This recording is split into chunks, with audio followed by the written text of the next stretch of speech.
Il faut aller en Angleterre pour rencontrer l'auteur de L'Eugène égoïste, La magie de la réalité ou encore pour en finir avec Dieu. Et plus précisément à Oxford, où il a enseigné la zoologie. Surnommé le Rottweiler de Darwin, militant athée le plus célèbre du monde, nous avons rendez-vous avec Richard Dawkins.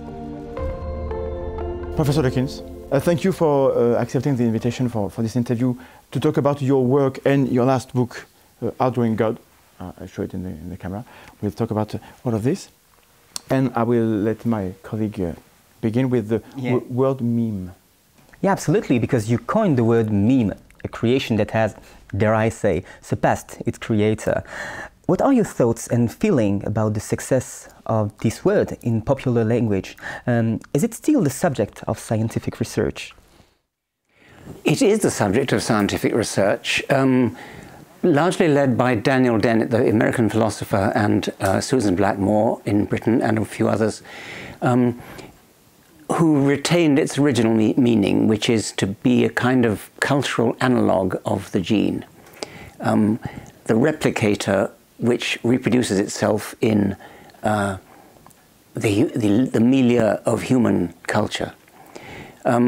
And it's only interesting if it's the basis of a Darwinian process of natural selection, which it could be. It's not obvious that it is, but it could be. Certainly, memes exist in the sense of self-replicating entities. There's no doubt about that. I mean, I originally, in the Selfish Gene, mentioned clothes fashions and crazes at school, things like that. But words are memes because they pass from generation to generation, and although the accent in which they're spoken may vary, I mean, a Parisian accent may be different from a Provençal accent and so on, nevertheless there's a kind of normalizing process whereby, because people know the language, they return to the word, and so the word itself is a kind of cast iron replicator, even though the way it's pronounced may be different. So memes exist. The question is, do they get naturally selected like genes? And maybe they do and maybe they don't. And I think certainly something like my original example of fashion does. Fashions are popular or not, they survive or not, depending upon whether they're popular. If you whistle a tune, somebody else may pick it up, as we say, pick it up, and then whistle it again, and then somebody else picks it up, and so it can spread. So there is a kind of spreadability of memes, and presumably some spread better than others because they're better tunes or better fashions. In your last work, Outgrowing God, you talk about different religious stances, atheism, agnosticism, pantheism, etc. Is there any practical difference in your eyes between being atheist and being agnostic? Is it mainly a question of diplomacy and politics, or the desire to avoid confrontation? Yeah, I think it is largely a desire to avoid confrontation. Darwin himself was interviewed by a German, rather militant atheist, who said to Darwin, "Why don't you call yourself an atheist?" And Darwin said, "Oh, well, it's something like it sounds too aggressive." Well, he said, "People aren't ready for it." And so then this German atheist, whose name I can't remember, explained to Darwin what he believed. And then Darwin said, "Oh, well, in that case, I'm an atheist in your sense, but I still prefer not to use the word." Okay. I think Einstein did the same thing. Einstein was fond of using God language, and I think it's very unfortunate, actually, because a lot of people desperately want Einstein to be religious, which he wasn't. He was very definite about that, and he was quite annoyed when people said that he believed in a personal God. He said, "I do not believe in a personal God." But he did use God language. He did say things like, "But he does not play dice," meaning that God does not play dice. He did say, "What I really want to know, what really interests me is, did God have a choice in designing the universe?" By which he meant, is there more than one way for a universe to be? Or is there only one way that a universe could be? And his way of expressing that interesting question, it is a very interesting question, was to put it into God language, much to the delight of people who want to claim him as one of their own. But he was not religious, and nor was Darwin. In his later life. Darwin was as a young man, of course. What do you think of the concept of agnosticism, which is the idea that God is too vague a concept to make any positive statement about? Well, I feel the same way I do about agnosticism, that it's all very well unless you go from that to saying, therefore, it's exactly 50-50 likely that God exists, and that's just nonsense. I mean, you can say, I don't know, you can say, we can't know for certain, but nevertheless, we can put a probability, we can say it's more than likely that God exists, or more than likely that God doesn't exist. And so I'm very suspicious of any tendency to use agnosticism or ignosticism to equate to a 50-50 probability, total ignorance. Do you think there will come a time when the belief in God will become extinct? Yes, but perhaps a rather long time in the future. I don't think we'll still be there. In a century, in 1,000 years? Forecasts of the future are notoriously wrong, and so I don't think. I mean, it could be very quick. I think it certainly is quick in Europe and America. Even in America, I mean, America, of course, is alarmingly religious still, but it's changing rapidly and in the right direction. The Islamic world's another matter, and I think if it is quick, a possible reason might be the internet, which is increasingly available to people because computer power is getting cheaper and cheaper, and so more and more people are able to access the internet. And although there's a lot of nonsense on the internet, there's also people can make a choice, and so I think that it may well be that things are going to speed up rather dramatically. I certainly hope so. I have a question, something to add. Do you think that nowadays with the internet, ignorance somehow is a choice? Ignorance a choice? I mean, that would mean a wanton refusal to read certain things, which I suppose is there. Mm-hmm. Certainly we evolutionary educators meet it. We meet people. I've had colleagues in America who said that when they're teachers, and when they try to teach evolution, that some of the students will literally stop up their ears. So that is a wanton refusal to learn, a wanton embracing of ignorance. But I suspect that's not all that common. Is Richard Dawkins the enemy of the faithful? In a purely verbal sense, yes. I mean, I would like to think that I'm an enemy in the sense that I argue with them, but in a civilized way, a polite way, and certainly a non-violent way. Yeah. So, very short and so, very good.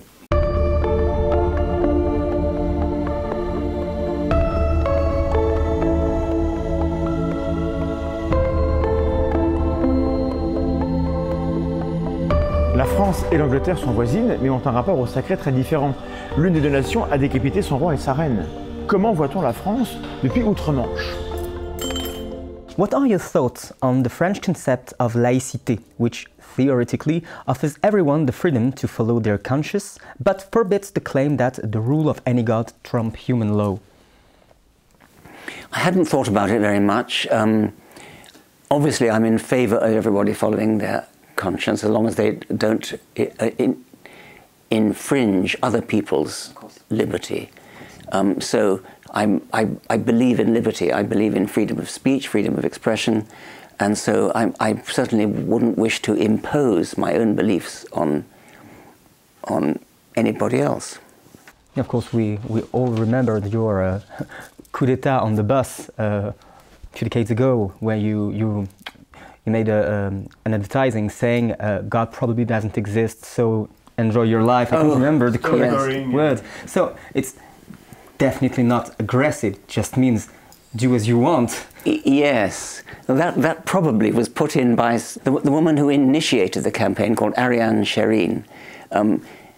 She wanted to put that word probably in, and I think it's rather funny, actually. I enjoy it. I think it's quirky and provocative to say, in a funny way, it's provocative to say probably. It makes people think. Do you think that without religion, the 2015 Charlie Hebdo attacks would have taken place nevertheless? Well, no, because, I mean, clearly it was religion that motivated the attackers.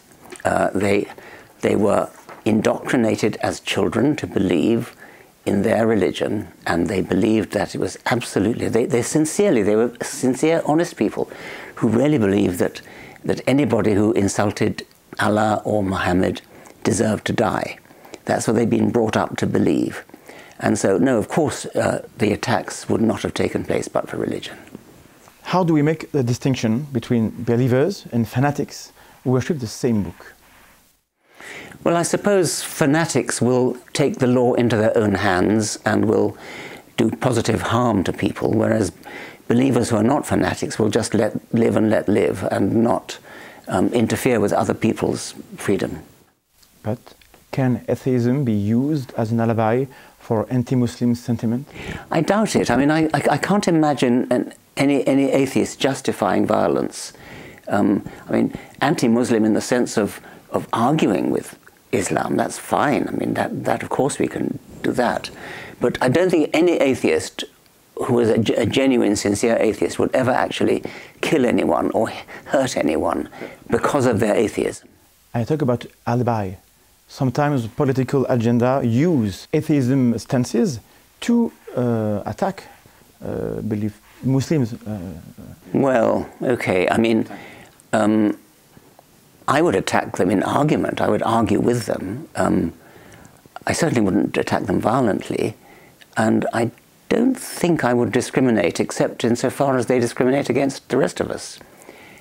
So, for example, if they try to, which they do, to stop women sitting in a certain part of a lecture hall where I'm giving a lecture, I would protest and refuse to give the lecture. I wouldn't call that, I mean, they're doing this discriminating, and I would be, in a sense, simply responding to that by saying, I don't like the way you're discriminating, so I'm not going to give the lecture. Do you have a message for your French audience, perhaps in French? No, I can't do it in French. I'm trying to learn French. I mean, I learned French for years at school, but you know, the way the English education system works, they treat modern languages as though they were Latin. And so you learn grammar and you learn all sorts of rules and things, but my Latin teacher would say, what do you do when you meet ut with a subjunctive? Stop and think. Well, you don't stop and think when you're learning a language. That's exactly what you don't do. So no, I can't do it in French. My message for a French audience is the same as any other audience. I mean, French people like to think they're special. They're not. I would like to think they're not, because I would like to think that it doesn't matter which country you live in. Science is the same. And one can talk about French philosophy or continental philosophy. People do talk about continental philosophy as opposed to, say, Anglo-American philosophy. And in a way, I think that's a criticism of philosophy. It shouldn't be different. I mean, philosophy is philosophy, and chemistry is chemistry. You don't talk about French chemistry or English chemistry. It's just chemistry. There is German medicine, but it's bullshit. Sorry? There's German medicine, total biology. Is it? Okay, I didn't know that. So as a scientist, I think I rather deplore the idea that there's something different about different. I mean, obviously there is in practice. I mean, you know, Islamic world is totally different, but I think it shouldn't be. And so my message to anybody who reads my books in any language is: this is science. Science is universal, and it's the same anywhere in the world. What is the best response that an atheist can give to the question, but what if you're wrong? I'm rather fond of, well, two really. Bertrand Russell speculated about, I mean, you presumably mean I go and meet God, and he says, yeah. Well, Bertrand Russell said to God when he was confronted with this, not enough evidence, God. Why did you take such trouble to hide yourself, to conceal yourself? Stephen Fry on Irish television had a magnificent answer, which I won't attempt to repeat with his eloquence. I think I think I might say to God, which God are you? Are you Baal? Are you Zeus? Are you Thor? Are you Wotan? Are you Mithras? Are you Lord Krishna? There are so many gods. That's one of the objections to Pascal's wager, which betting on the wrong god might be just as bad as betting on no god.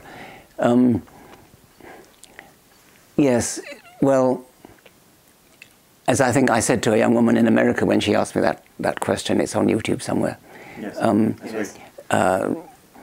There are so many ways of being wrong, she, having been brought up a fundamentalist Christian, could only think of either you believe in Jesus or you're wrong. But of course, there are so many ways she could have been wrong, believing in the wrong God.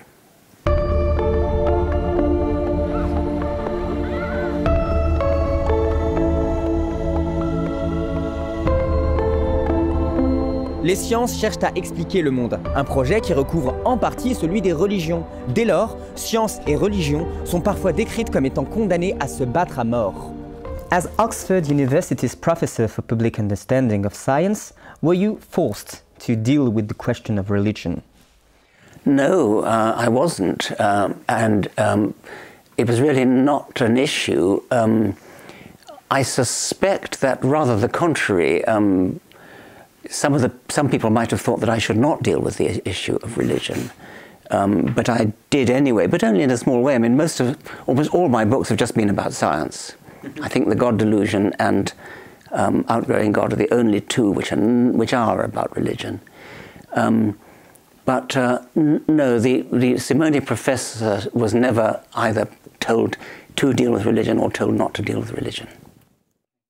And in your opinion, does the world of academia in general take a staunch enough position on the role of religion in society? Well,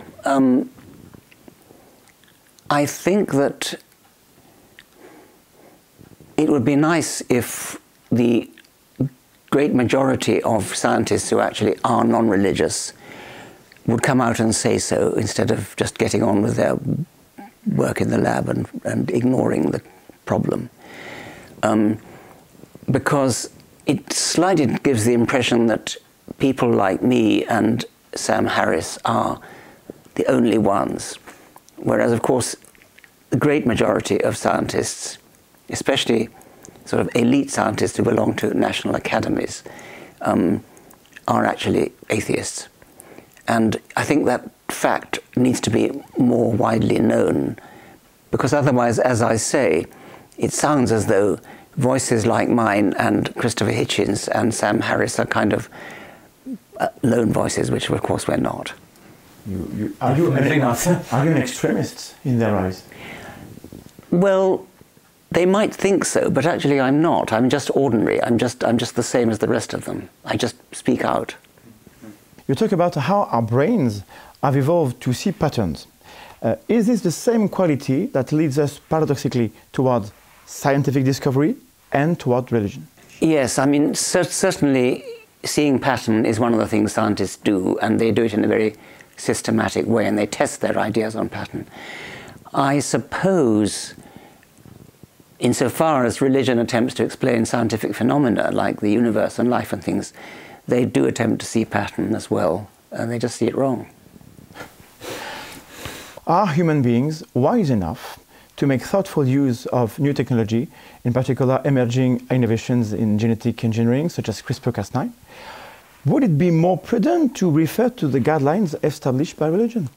Of course, technology, being sort of applied science, can go in terrible directions. And as I've often said before, if you want to do bad things, science is the best way to do it. If you want to do good things, science is the best way to do it. It's the best way to solve problems. And so the trick is to make sure that these powerful weapons that science provides us with, weapons not in the military sense, powerful technologies that science provides us with, are used in a positive, good way, not in a negative way. But of course, if you want to go to war, then any nation that's going to war will call upon its scientists to develop terrible terrible weapons. So science is a powerful technique for doing bad as for doing good, and we must try to tame it. And so less science is the solution, or no? No, better science. I mean, science better applied. Well, I would distinguish science from technology. Science, the disinterested search for truth. In technology, the application of science. I don't think there's such a thing as wrong science in the sense of the disinterested search for truth. There can be wrong technology. You started out teaching in the zoology department at Oxford University. Back then, did you already envision doing the kind of work for which you are now renowned? Did your professional journey match your expectations, or did chances and unforeseen circumstances play a part? Well, when I started out as a graduate student, I was working on something very different. It was more in the sort of animal psychology, really, somewhat mathematical. And then I was always very interested in evolution. And that was part of the heritage of Oxford zoology, which has a strong evolutionary tradition. But then it wasn't until I came to write The Selfish Gene. No, it's not quite true. 10 years before writing The Selfish Gene, Tinbergen, my maestro, asked me to do his lectures for him when he went on sabbatical leave. And I departed from the lectures that Tinbergen would have done and incorporated essentially most things that eventually came into The Selfish Gene 10 years later. So, and then I shelved that until I wrote The Selfish Gene in 1976, 10 years later. And then reignited my interest in evolution, and ever since that time, really, all my books have been on evolution. Can secular society provide the same social advantages as religious communities, such as community involvement, sense of belonging, solidarity, etc.?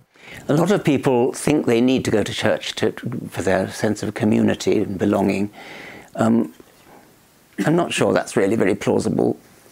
If you want that, you can have it with all sorts of other things like book clubs and lectures clubs and things like that. You can have a social gathering of people of like-minded interests without religion.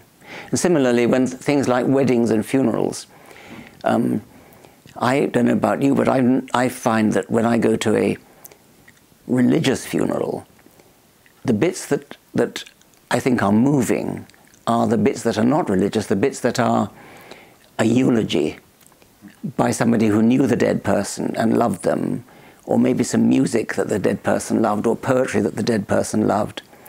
And the bits that are prayers are not really worthy because they're generic. They're not tailored to the particular dead individual. Sometimes it makes me uncomfortable sometimes. Yes, especially, yes, I agree. It makes me uncomfortable too.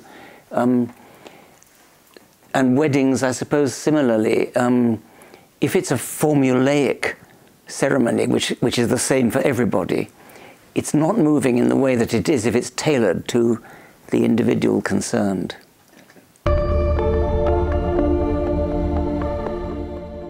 Parmi les sciences, il y a une théorie particulièrement détestée, décriée par certaines personnes religieuses. C'est la théorie de l'évolution qu'on doit à Charles Darwin, qui est enterré juste derrière moi.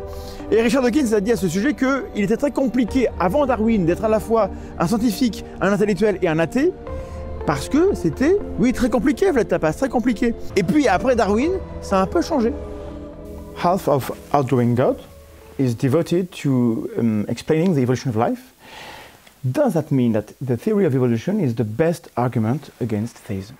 Well, not for many people, but it is for me. As I was saying earlier, for me, the reason for being religious when I was a scientific reason, an erroneous scientific reason, but it was a scientific reason. So to the extent that when you ask somebody, why do you believe in God, they say, oh, look at the beauty of the world, look at the trees, look at the birds, look at the flowers, and many do say that, then the second half of Outgrowing God is aimed at them. On the other hand, there are other people who say, oh no, it's nothing to do with that I believe in God. I believe in God because a still small voice speaks to me inside my head, or I can find no other explanation for morality. And clearly the second half of Outgrowing God doesn't help those people. Is this threat of evolution for the belief the reason why creationists and fundamentalists are so vehemently opposed to the teaching of this theory? I think so, yes.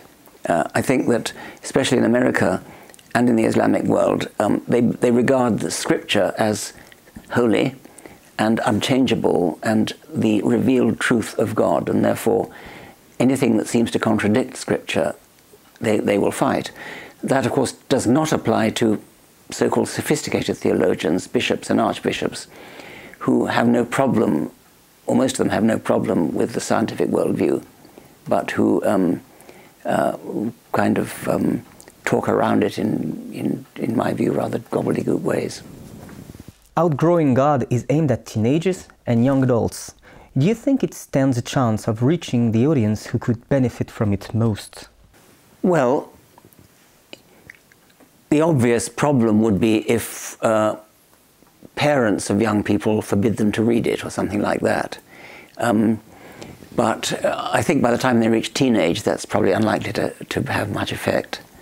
I previously wanted to write a book for younger children, and there was a really serious problem whether their parents, who perhaps would be most responsible for buying the books that they read, wouldn't do it. But I think with teenagers that probably isn't the case. I don't know. I mean, the book is selling quite well. I hope it's selling in France as well. Is the French edition? No, it's going to be published in May. In May, okay. Yes, yeah. Well, I look forward to that. Good. Have your thoughts on atheism evolved throughout the years, and especially since the publication of the God Delusion in 2006? Well, funnily enough, no, because my thoughts have always been based upon science. I've always been skeptical of religion for scientific reasons. Others are not. I mean, Christopher Hitchens, for example, his doubts were, his anti-religion was based on political and moral and social considerations. But for me, religion offers a rival and false explanation for the existence of the very things that science studies. And so ever since I became a scientist, as an undergraduate at Oxford, I suppose, I've been an atheist in pretty much the same way I am today. Can you think of any mistakes or faux pas you may have made in your role as a kind of spokesperson for atheism? And if so, what have you learned? I'm not sure that, well, let me think. I possibly have, well, I've certainly made some faux pas in science, but I'm trying to think whether I have in atheism.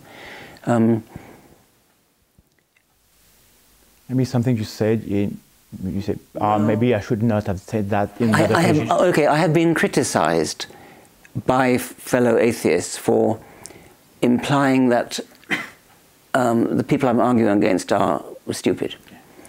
And as they point out, on the whole, people don't change their minds if you tell them they're stupid.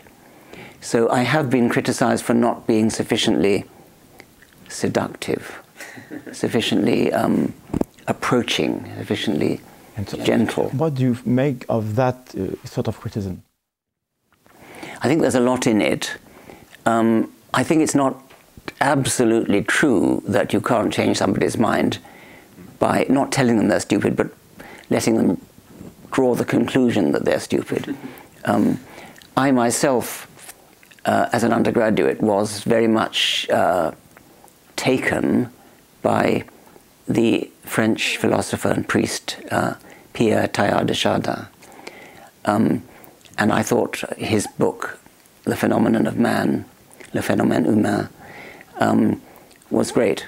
And then I read Peter Medawar's review of the book, and I realized it's absolute nonsense from start to finish. And I said, I have been very stupid. So Meadow didn't say, you, Dawkins, have been stupid, but I said to myself, I have been stupid.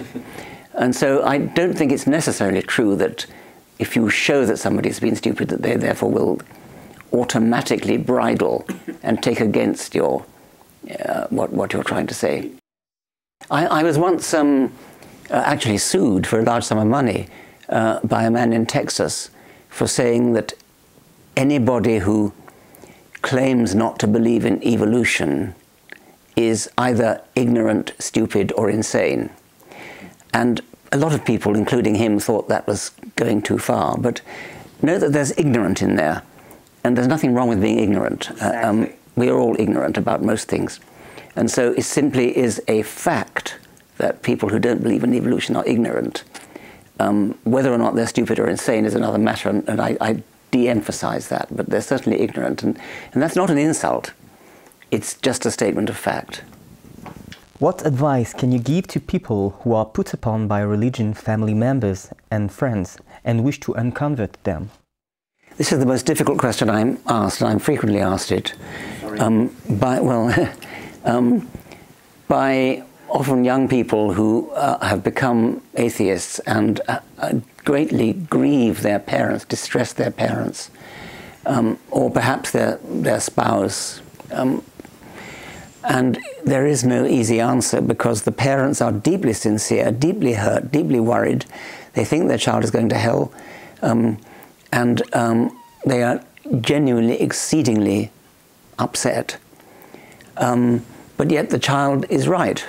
And so I can only say, my only advice I can give is try to be loving both ways, try to understand the torment that your parents are going through, but argue with them. I mean, tell them why they're wrong. What advice would you give to your younger self?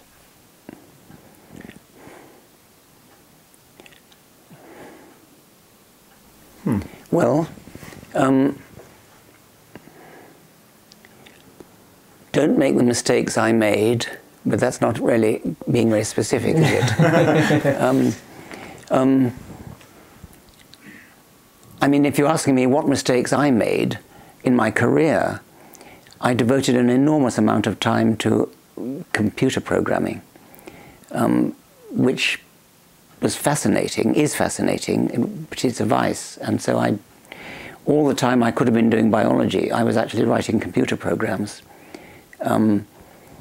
which have the same kind of fascination as solving chess problems or doing that kind of thing. But that's rather, I don't think that's the kind of answer you want.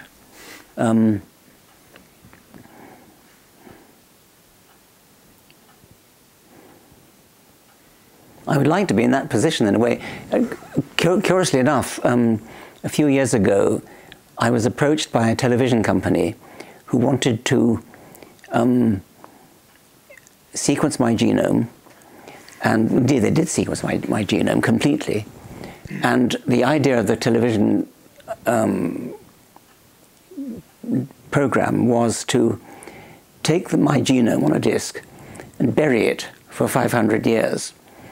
And then it would be dug up in 500 years, and by then science would have the ability to clone me from this disk. It's not far off that now, actually, but it would, a bit more research in embryology would be needed. And so my younger self would indeed be born 500 years hence. Sounds like a vintage sci-fi Exactly, scenario. yes. But the idea, you can see how television, that would appeal to a television producer. The idea was that it would be just a vehicle for discussing questions like personal identity. Of course. That individual would not be me, it would be my identical twin, my monozygotic twin. So the television people would have gone and talked to identical twins and said, well, are you the same person, clearly or not, and so on. But also, it would have been the opportunity for me to advise my younger self, because this would be exactly, genetically, my younger self, and so that was the conceit. But the program never got made. The genome was sequenced, and then at the last minute they changed the format, and the format became different, and was done in a different way. Are there things you know are silly to believe or act upon, but anyway, you still continue to believe or do? For instance, during a discussion with Brian Greene, you said you wouldn't spend the night in a haunted house. That was a bit of a joke. I was trying to appear as kind of human rather than being just cold, ruthlessly Rational. Rational, yes. But yes, I mean, I think that people can be a bit pardonably irrational. I think Martin Gardner, the great American skeptic and mathematician who wrote a long-standing mathematical column in the Scientific American, he sort of was an atheist in his rational mind, but he preferred, for emotional reason, to think that perhaps there was a God, and so he sort of called himself religious for that reason. And so that's an example of somebody, an ultra-rational and a famous rationalist, who nevertheless, for emotional reasons, kind of parted company with rationality for this one very, very personal reason.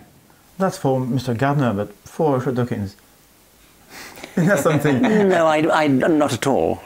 No, certainly not in that respect. Okay. Thank you very much. Thank you very much. Okay.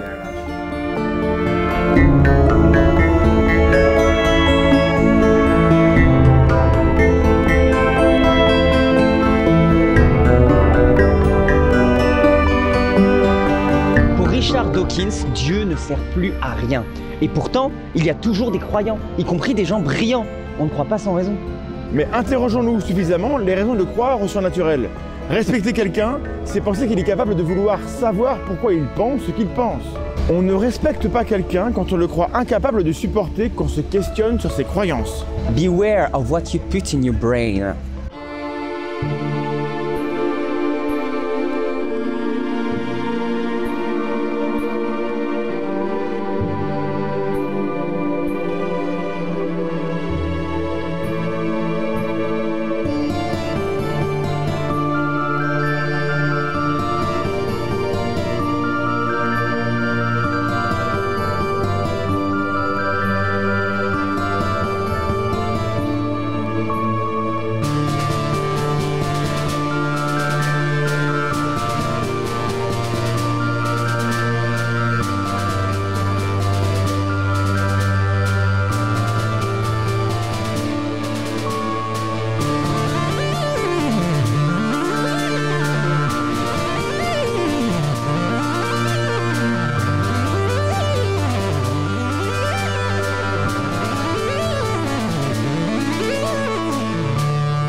Richard Dawkins.